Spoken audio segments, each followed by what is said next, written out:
Welcome once again, my friends, and thank you for stopping by to listen to an old storyteller. Today we have a story from Russia, and the title of this story is The Language of the Birds. Somewhere in a town in Holy Russia, there lived a rich merchant with his wife. He had an only son, a dear, bright, and brave boy called Ivan. One lovely day, Ivan sat at the dinner table with his parents. Near the window in the same room hung a cage, and a nightingale, a sweet-voiced gray bird, was imprisoned within. The sweet nightingale began to sing its wonderful song with trills and high silvery tones.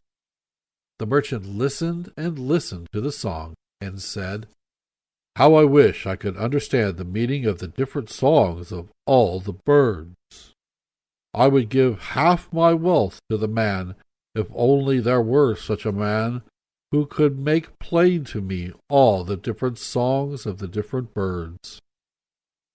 Ivan took notice of these words, and no matter where he went, no matter where he was, no matter what he did, always thought of how he could learn the language of the birds. Some time after this, the merchant's son happened to be hunting in a forest. The winds rose, the sky became clouded, the lightning flashed, the thunder roared loudly, and the rain fell in torrents. Ivan soon came near a large tree and saw a big nest in the branches. 4 small birds were in the nest. They were quite alone, and neither father nor mother was there to protect them from the cold and wet. The good Ivan pitied them, climbed the tree, and covered the ones with his kaftan, a long-skirted coat which the Russian peasants and merchants usually wear. The thunderstorm passed by, and a big bird came flying and sat down on a branch near the nest and spoke very kindly to Ivan.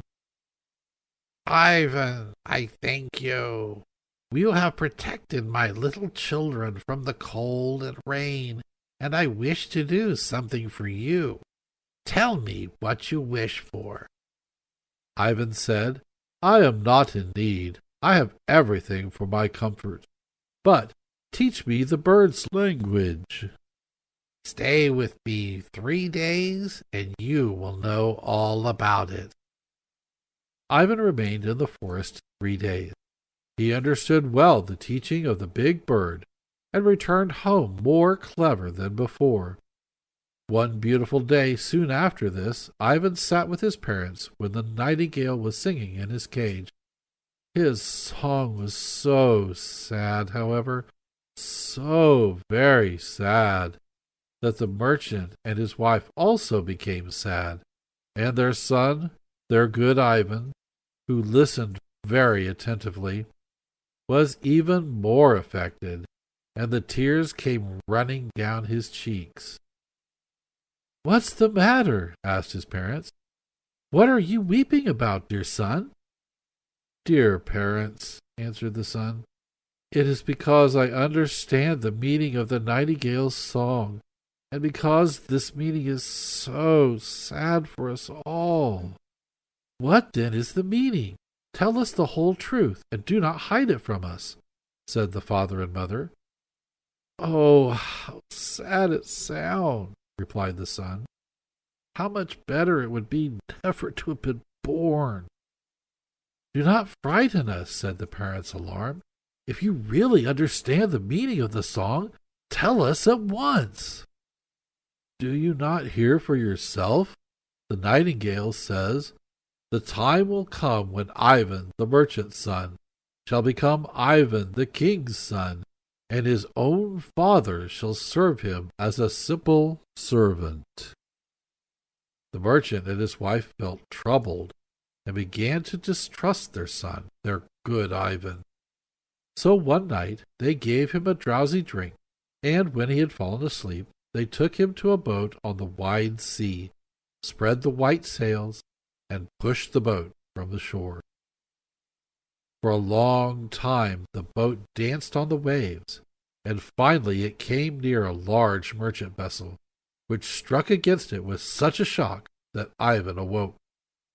The crew on the large vessel saw Ivan and pitied him, so they decided to take him along with them and did so. High, very high above in the sky, they perceived cranes. Ivan said to the sailors, "Be careful, I hear the birds predicting a storm. Let us enter a harbor, or we shall suffer great danger and damage. All the sails will be torn, and all the masts will be broken." But no one paid any attention, and they went farther on. In a short time the storm arose, the wind tore the vessel almost to pieces, and they had a very hard time to repair all the damage. When they were through with their work, they heard many wild swans flying above them and talking very loud among themselves. "What are they talking about?" inquired the men, this time with interest. "Be careful," advised Ivan. "I hear and distinctly understand them to say that the pirates, the terrible sea robbers, are near. If we do not enter a harbor at once, they will imprison and kill us." The crew quickly obeyed this advice, and as soon as the vessel entered the harbor, the pirate boats passed by, and the merchants saw them capture several unprepared vessels.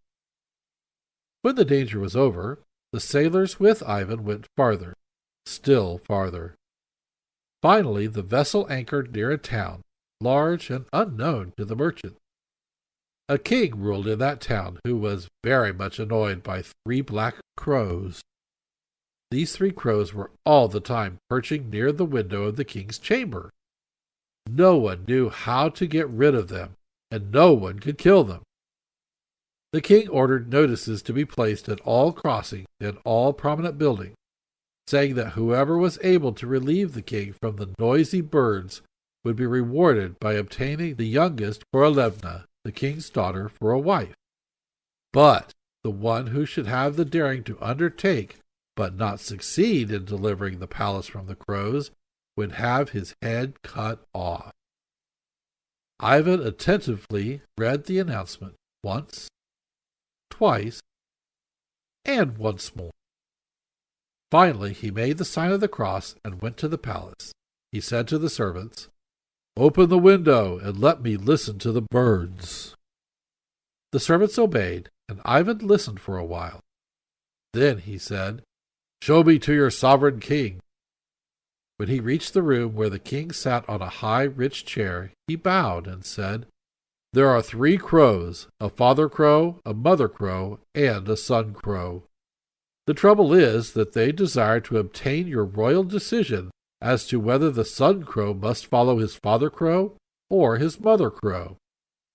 The king answered, "The son crow must follow the father crow." As soon as the king announced his royal decision, the crow father with the crow son went one way, and the crow mother disappeared the other way, and no one has heard the noisy birds since. The king gave 1/2 of his kingdom and his youngest Korolevna to Ivan, and a happy life began for him. In the meantime, his father, the rich merchant, lost his wife, and by his fortune also. There was no one left to take care of him, and the old man went begging under the windows of charitable people. He went from one window to another, from one village to another, from one town to another, and one bright day he came to the palace where Ivan lived, begging humbly for charity. Ivan saw him and recognized him, ordered him to come inside, and gave him food to eat, and also supplied him with good clothes, asking questions. "Dear old man, what can I do for you?" he said. "If you are so very good," answered the poor father, without knowing that he was speaking to his own son, "let me remain here and serve you among thy faithful servant." Dear father," exclaimed Ivan, "you did doubt the true song of the nightingale, and now you see that our fate was to meet according to the predictions of long ago." The old man was frightened and knelt before his son, but his Ivan remained the same good son as before, took his father lovingly into his arms, and together they wept over their sorrow. Several days passed by, and the old father felt courage to ask his son, the Korolevich, "Tell me, son, how was it that you did not perish in the boat?" Ivan Korolevich laughed gaily. "I presume," he answered, "that it was not my fate to perish at the bottom of the wide sea, but my fate was to marry the Korolevna, my beautiful wife, and to sweeten the old age of my dear father." Thank you once again for listening to this story. If you enjoyed this story, please press that like button. Also, please help an old storyteller out by subscribing to my channel.